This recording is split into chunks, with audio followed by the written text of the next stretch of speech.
नारायण नारायण। ओम नमः शिवाय। ओम नमः शिवाय। ओम नमः शिवाय।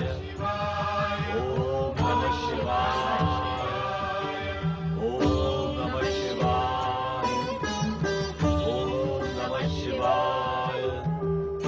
ओम नमः शिवाय। ओम नमः शिवाय। दिव्य ब्रह्म ज्ञान प्राप्त करने की जिस आशा को लेकर तुम यहां उपस्थित हुए हो नारद, वो कैलाश और वैकुंठ के समान यहां भी पूर्ण नहीं होगी। ऐसा क्यों परमपिता? आप मुझे निराश क्यों करते हैं? और फिर मैं तो आपका मानस पुत्र हूँ, और पिता के ज्ञान एवं उनकी संपत्ति पर पुत्र का पूर्ण अधिकार होता है, और वो न्याय सम्मत भी है। न्याय की दुहाई मत दो नारद। किंतु क्यों परमपिता? न्याय की ये व्यवस्था और संसार के समस्त विधान आपके द्वारा ही तो रचित है। न्याय और विधान अवश्य मेरे द्वारा रचित हैं, किंतु उत्तराधिकार संबंधी विधान विधाता ने कभी स्वीकृत नहीं किया है। अर्थात आप ये कहने के इच्छुक हैं स्वामी कि पिता की संपत्ति एवं ज्ञान पर पुत्र का कोई वैधानिक अधिकार नहीं है। धनी पिता की संपत्ति का दुरुपयोग करना, अपने परिवार की समृद्धि पर अहंकार करना और अपने ही पिता को ज्ञानी समझकर दूसरे के ज्ञान का निरादर करना, उत्तराधिकार में मिले ज्ञान एवं समृद्धि प्राप्त करने वाले पुत्र का स्वभाव बन जाता है, क्योंकि ज्ञान, समृद्धि, धन एवं सत्ता उसने अपने कर्म, परिश्रम और पुरुषार्थ से अर्जित नहीं किया।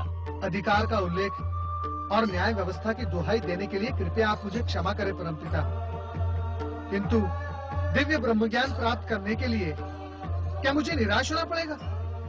तुम्हारी निराशा से भी महत्वपूर्ण ये है नारद, क्या संसार में दिव्य ब्रह्म ज्ञान प्राप्त करने की लहर से उठी है। देवी सरस्वती, देवी लक्ष्मी की तरह तुम्हारी ही आकांक्षा को प्रतिबिंबित कर रही है। यद्यपि एक साधारण से साधारण मनुष्य को ब्रह्म ज्ञान प्राप्त हो सकता है, किंतु उसके लिए उपयुक्त पात्रता आवश्यक है। पात्रता? हाँ, पात्रता जो वंशानुगत नहीं हो सकती, उत्तराधिकार में प्राप्त नहीं की जा सकती। उसके लिए पुरुषार्थ, तपस्या, परिश्रम और शिव आराधना करनी पड़ेगी, क्योंकि उनकी कृपा के बिना दिव्य ब्रह्म ज्ञान की प्राप्ति नहीं हो सकती।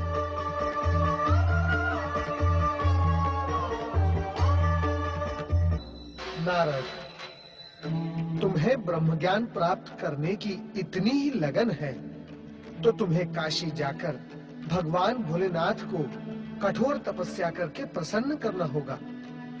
तुमने परमपिता ब्रह्मा जी, श्री हरि विष्णु, भगवान भोलेनाथ और अपने गुरु बृहस्पति के पास जाकर हर संभव प्रयास किया, परंतु कहीं सफल नहीं हुए। तुम्हें कठोर तपस्या करनी होगी नारद। अपने पुरुषार्थ, परिश्रम एवं तपस्या से दिव्य ब्रह्म ज्ञान प्राप्त करना होगा, तभी तुम्हारा ज्ञान प्रशंसनीय होगा।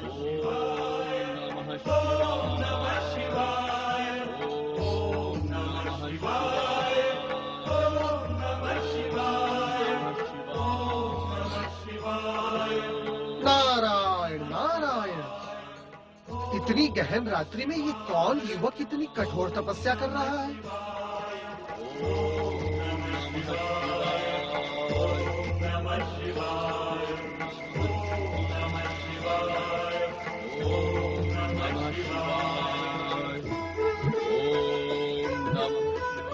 ये तो ऋषि और वह है,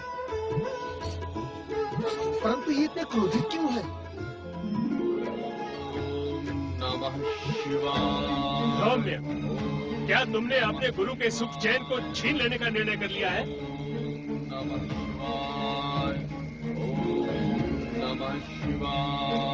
सौम्य, क्या तुमने अपने गुरु की प्रतिष्ठा समाप्त करने के लिए इस आश्रम में प्रवेश किया है? ओम नमः शिवाय। ओम नमः। उत्तर दो धर्म्य। ओम नमः शिवाय। तुम अपने गुरु की अवहेलना कर रहे हो। ये शिक्षा तुम्हें कहाँ से मिली?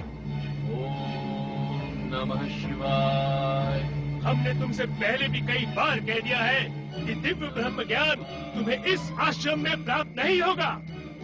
उसके लिए तुम्हें काशी जाकर शिव आराधना करनी होगी। ओम नमः शिवाय। मेरी अवहेलना करके तुम मेरे क्रोध को जागृत कर रहे हो धर्म्य। पर्वत के समान जमकर बैठ गए हो यहाँ। हटी कहीं गए। मेरे क्रोध का परिणाम भयंकर होगा। तुम जन्म जन्मांतर तक अज्ञान के अंधकार में भटकते रहोगे धर्म्य। किंतु ब्रह्म ज्ञान तुम्हें कभी प्राप्त नहीं होगा। ओम नमः शिवाय। दुष्ट धर्म्य, तपस्या के बहाने अपने गुरु का अपमान करना ही तेरा ध्येय है। हम तुम्हारी ये कुचेष्टा कभी सफल होने नहीं देंगे। ओम नमः शिवाय। हम तुझे श्राप देते हैं कि तू इसी क्षण कपोत पक्षी का रूप धारण कर अज्ञान के अनंत आकाश में भटकता रहे।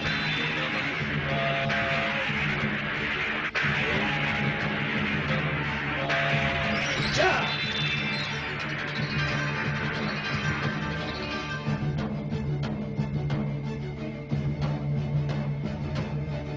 दिव्य ब्रह्म ज्ञान प्राप्त करने वाले मानव शरीर के लिए तरसता रहे।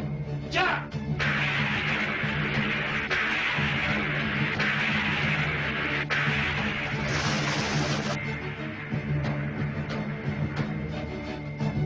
अभी भी तू मेरा पीछा नहीं छोड़ रहा है दुष्ट।